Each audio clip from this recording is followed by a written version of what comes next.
तो ये सिंह द्वार का सामने का दृश्य है, आप देख सकते हो। अभी ध्वजा चेंज हो रहा है, तो मैं कोशिश करता हूँ थोड़ा सा आगे जाने की, पतित पावन जगन्नाथ जी का दर्शन कराने की कोशिश करूँगा।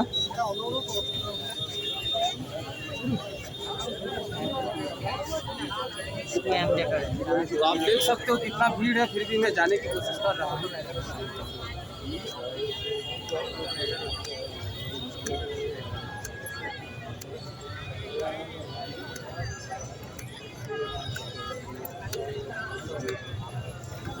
तो आप देख लिए अभी ध्वजा चेंज होने वाला है, कुछ ही समय के बाद ध्वजा चेंज हो जाएगा। तो यहाँ देखो किस प्रकार से भीड़ है, आप देख पा रहे हो कितना भीड़ है, आप देख सकते हो। ये देखो, तो मैं आज आपको कुछ ऐसा बताने वाला हूँ, आप सुनोगे तो कोशिश करने से क्या होता है वो आपको पता चल जाएगा। तो देख सकते हो कुछ इस प्रकार से यहाँ बैठे हैं। अभी ध्वजा चेंज होने वाला है, नीचे का चेंज हो गया है, बस मात्र ऊपर का भी चेंज होगा। तो हम परिक्रमा करते हुए हम आपको पूरा बता देंगे कि ध्वजा चेंज होते समय आपको दिखा भी देंगे, और ये टाइमिंग भी हम आपको बता देंगे कौन सा टाइमिंग में ये ध्वजा चेंज होगा। आप देख पा रहे हो। तो मैं आपको कुछ कहूँगा, आरम्भ करते हैं अपने जो बताने वाला हूँ। तो द्वापर की एक बात है, जब भगवान कृष्ण भगवान धरती पर अपना लीला के लिए आए थे, तो उस समय की ये बात है। तो एक प्रसंग आता है उस समय, युधिष्ठिर और धर्मराज युधिष्ठिर और प्रभु माधव का, कि युधिष्ठिर कहते हैं कि प्रभु हमने 12 वर्ष का वनवास सह लिया और 1 वर्ष का अज्ञातवास भी सह लिया, अब तो हमारा अधिकार बनता है कि हमें अपना राजपाट मिले। अब माता कुंती मन ही मन माधव से कहते हैं कि प्रभु आप ही कोई ऐसा मार्ग निकालो जिससे मेरे पुत्र को अपना राजपाट भी मिल जाए और उसके बाद कोई लड़ाई झगड़ा ना हो। तब भगवान श्री कृष्ण अपने भ्राता धर्मराज युधिष्ठिर को पूछते हैं, क्योंकि वो बड़े थे, आयु से बड़े थे, इसलिए पूछते हैं कि भ्राताश्री मुझे क्या करना चाहिए, आप आदेश दीजिए, आप मेरे से ज्येष्ठ हो और आपका अधिकार बनता है कि मुझे आप आदेश दे सकते हो। तो धर्मराज युधिष्ठिर कहते हैं कि प्रभु आप तो अनंत ब्रह्मांड के दाता हो, मैं आपको कैसे आदेश दे सकता हूँ। फिर भी भाई के नाता से एक बार मैं आपको कह रहा हूँ कि आप एक बार शांति दूत बन करके आप जा करके बोलिए क्या बोल रहे हैं कि हमें अपना राजपाट देंगे या नहीं देंगे। तब उस समय की ये बात है।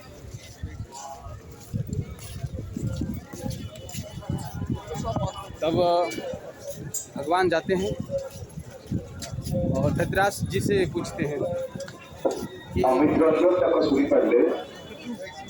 सिंहद्वार निकटवर्ती 500 अमित रंजन सिंहद्वार निकटवर्ती 500 धृतराष्ट्र जी से पूछते हैं कि महाराज अभी तो पांडव ने जो है 12 वर्ष वनवास भी काट लिया और 1 वर्ष का अज्ञातवास भी काट लिया, तो उनका अधिकार बनता है कि आप उनको उनकी राजपाट दे दो। लेकिन धृतराष्ट्र जी कहते हैं कि मैं ऐसे मोह में बंध गया, एक मोह होता है जो चाह होता है, लोभ होता है, पुत्र मोह में बंध गया हूँ, मैं कुछ कर नहीं पा रहा हूँ, ना कुछ निर्णय ले नहीं पा रहा हूँ।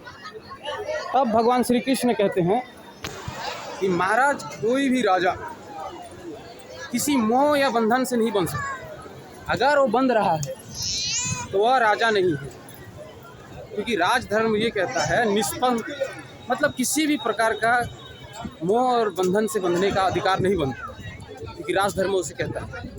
तब भगवान श्री कृष्ण उनको बार बार समझाते हैं कि आपके पास संपूर्ण अधिकार है, चाहे बल से या जैसे भी जिसी प्रकार साम दाम दंड भेद किसी भी प्रकार से आप इस चीज़ को रोक सकते हो।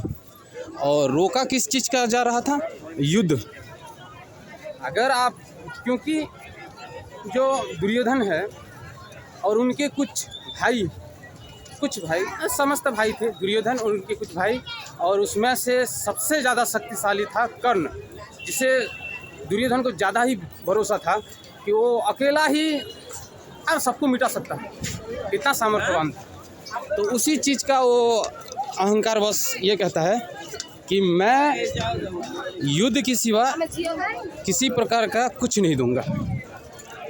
तब भगवान कृष्ण उनको बार बार समझाते हैं कि आप एक काम करो, चाहे साम दाम दंड भेद चाहे कैसा भी हो, आप उसी से पांडवों को अपने राजपाट दे दो।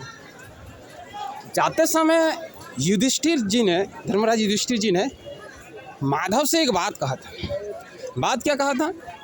बात ये कहा था कि मुझे पता है माधव, आप जा रहे हो, ये दुर्योधन है वो राजपाट नहीं देगा, वो राजपाट नहीं देगा। तो अगर ये बात ना माने तो आप उसे ये कहना कि मात्र सिर्फ 5 गांव दे दो। कितने गांव? 5 गांव। राजपाट भले ना दे सके, लेकिन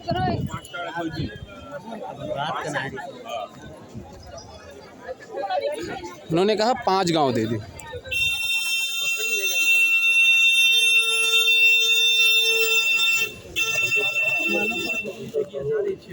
तब दुर्योधन क्या कहते हैं कि माधव 5 गांव तो छोड़ो, मैं सुई की नोक की बराबर भी जमीन उन पांडवों को नहीं दूंगा। अगर उनको चाहिए तो वो अपने बल से ले ले, बल से ले ले, अर्थात उन्होंने युद्ध का आमंत्रण किया।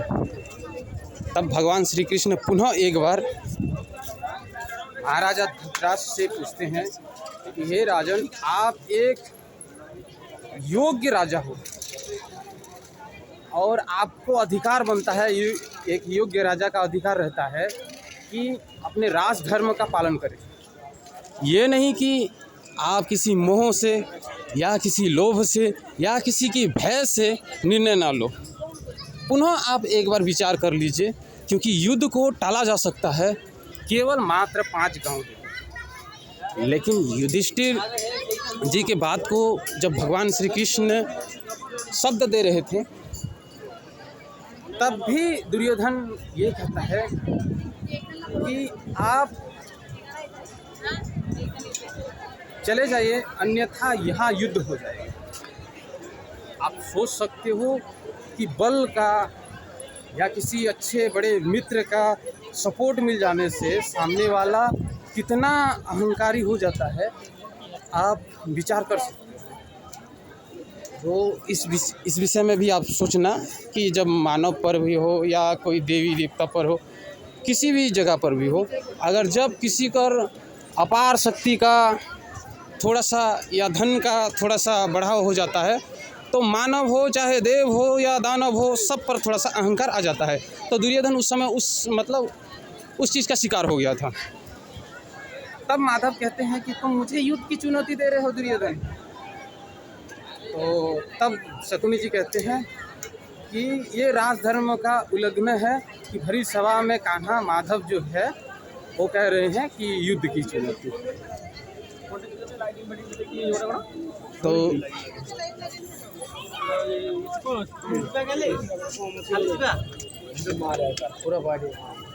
तो शकुनी की बात को सुनते हुए दुर्योधन क्या कहते हैं कि ये क्या हमसे युद्ध करेंगे, हम तो इन्हें अभी बंदी बना लेंगे। इन लोगों को लेने के लिए तो वो कहते हैं अभी हम बंदी बना लेंगे।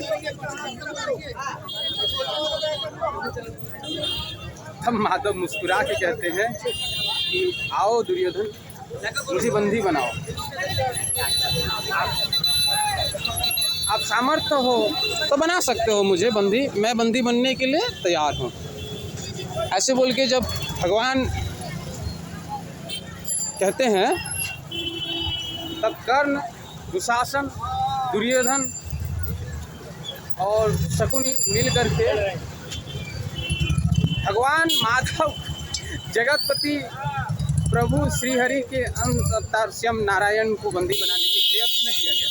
तब भगवान कहते हैं कि आओ, मुझे आप बंदी बना सकते हो, मैं तैयार हूँ। फिर उन्होंने देखा तो वो अपने वो रूप में आए जो ऐसे रूप धारण किए जो भागवत गीता सुनाते समय अर्जुन को विराट का रूप धारण किए थे, तो कुछ छोटा सा एक अंश का रूप धारण किए, जिससे सब भयभीत हो गए।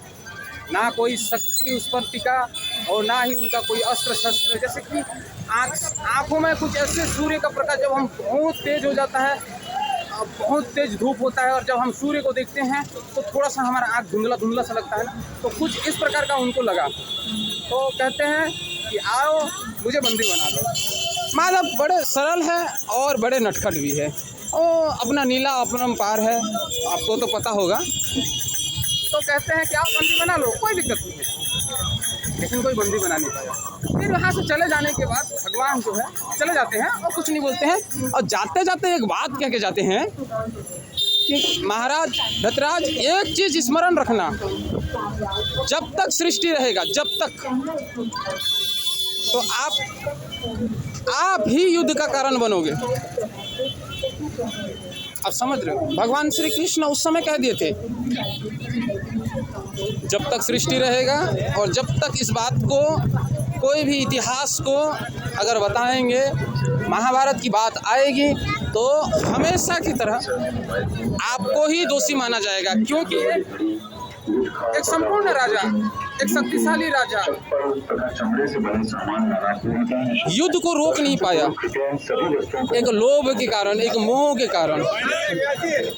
तो इसका कारण सिर्फ धतराष्ट्र को ही जाएगा, ऐसे बोल के माधव चले जाते हैं। और जब माधव चले जाते हैं तो कुंती आती, देवी कुंती आती है और कहते हैं कि क्या माधव, स्वयं भगवान को ये परिचय देना पड़ता है कि मैं भगवान हूँ, मैं भगवान हूँ, मैं नारायण हूँ, देखो मैं अपने रूप में, क्योंकि भगवान ने उस समय बस विराट का रूप धारण किया था, उतना बड़ा भी नहीं, तो उस समय रूप धारण किए थे। तो कहे कि भगवान को भी परिचय देना पड़ता है कि मैं भगवान हूँ बोल के। तो जीवन में शक्ति कुछ ज़्यादा हो जाती है या धन ज़्यादा हो जाता है, और हम थोड़ा सा भूल जाते हैं, और ये भी भूल जाते हैं कि भगवान को हम भूल जाते हैं, सब भूल जाते हैं, चाहे मैं हूँ, कोई भी है, ऐसा वाली बात नहीं है। बड़े से बड़े विद्वान, बड़े से बड़े ज्ञाता, बड़े से बड़े ज्ञानी, थोड़ा सा धन, चाहे ज्ञान का अभिमान हो, चाहे धन का अभिमान हो, चाहे भक्ति का अभिमान हो, तो ये इसके भूल जाते हैं कि नहीं, कोई एक शक्ति है। जैसे दुर्योधन ने भूल गया और भगवान को ही बंदी बनाने के लिए चला। तो हमें भी इनके शरण में रहना चाहिए, जिससे अपना मन तन सब पवित्र रहेगा, और इनको ही कार्य सौंपना चाहिए। ये निपुणतापूर्वक कार्य करते हैं। तो जब युद्ध का बात छिड़ गया तो क्या हुआ, तब देवी कुंती ने कहा मन ही मन, ऐसे स्पष्ट नहीं कहा, तब देवी ने कहा कि प्रभु अब मैं आपको, पांचों पांडवों का जो है बागडोर है, मैं आपको थमा के दूँ आपको। तब कान्हा मुस्कुरा के कहते हैं तथास्तु। क्या कहते हैं? तथास्तु। अब वो मेरे सानिध्य में रहेंगे। अब सृष्टि का कोई भी शक्ति, चाहे कोई भी शक्ति, चाहे कितना भी बड़ा शक्ति क्यों ना हो, आप पांडवों का बाल तक बाका नहीं कर सकते। तो आप महाभारत देखे होंगे, मुझे पता है, हर कोई देखा है, हर कोई पढ़ा भी होगा। 5 पांडवों को धृतराष्ट्र के 1000 कितना पुत्र थे वो आप जानते होंगे, 1000 10,000 जितना भी, सबको मरवा दिए। कौन मरवा दिए? माधव। और वो मुस्कुराते हो बिना अस्त्र उठाए। तो इस प्रकार से हमारा भगवान है, आप देख पा रहे हो। अभी ध्वजा चेंज होने वाले हैं, तो कुछ इस प्रकार का ये बात है। अगर आपको अच्छा लगे तो कमेंट पे लिखिए जय जगन्नाथ। अभी कुछ ही क्षण बाद ध्वजा चेंज होने वाला है, नीचे का ध्वजा चेंज हो गया।